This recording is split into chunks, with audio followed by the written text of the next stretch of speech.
రంగారెడ్డి జిల్లా ఇబ్రహీపట్నం మున్సిపాలిటీ పరిధిలో నిర్వహించిన వన మహోత్సవ కార్యక్రమంలో Ibrahimpatnam MLA Malreddy Rangareddy additional collector Pratima Singh పాల్గొన్నారు.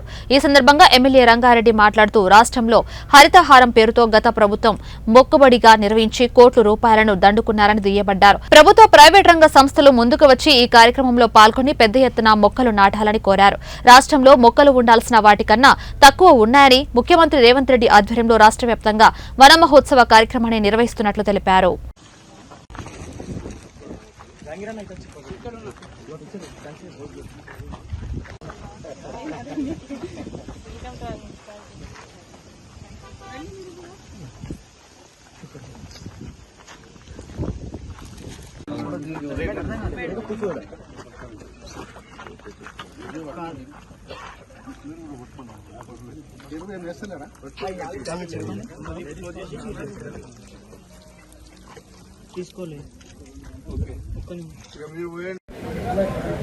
వన మహోత్సవం జరుపుకుంటున్నటువంటి సందర్భంలో ఇబ్రహీంపట్నం నియోజకవర్గంలో ఉండేటువంటి వన మహోత్సవ కార్యక్రమాన్ని ఈరోజు ప్రారంభించడం జరిగింది.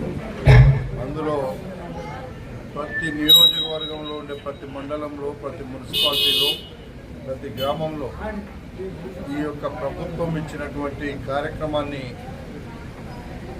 ఏ ఇబ్బంది లేకుండా అమలు చేయమని అధికార యంత్రాంగానికి, స్వచ్ఛంద సంస్థలకు, పాఠశాల విద్యార్థులకు, ఎవరైతే మనకు ఆరోగ్యం గురించి ఆలోచిస్తారో ప్రతి ఒక్కరూ ఒక మొక్క పెట్టాలనేది నా ఉద్దేశం. అందరూ కూడా ఇందులో పార్టిసిపేట్ చేయమని ఈరోజు ప్రారంభించడం జరిగింది. అది గతంలో మీరు చూసినారు, ఒక్కరోజు 1,000 మొక్కలు అన్నారు. 1,000 కాదు కదా, 100 మొక్కలు కూడా పెంచలేదు.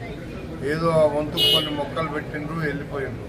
అట్లా జరగకుండా చూడమని ఇప్పుడు వచ్చినటువంటి అడిషనల్ కలెక్టర్కి చెప్పిన, ఇక్కడ ఉండే మున్సిపల్ అధికారులకు చెప్పిన, ఎక్కడైనా సరే ప్రతి రూపాయిని కూడా దుర్వినియోగం చేయకుండా సద్వినియోగం చేసుకొని ప్రజలకు అందేటట్టుగా చూడాలనేటువంటిదే నా ఉద్దేశం. అదే మాట నేను ప్రతి దగ్గర కూడా చెప్తున్నా. ఏ ఒక్క రూపాయి వృధా చేస్తే అది మన మీదనే పడుతుంది, మనమే కట్టాలా.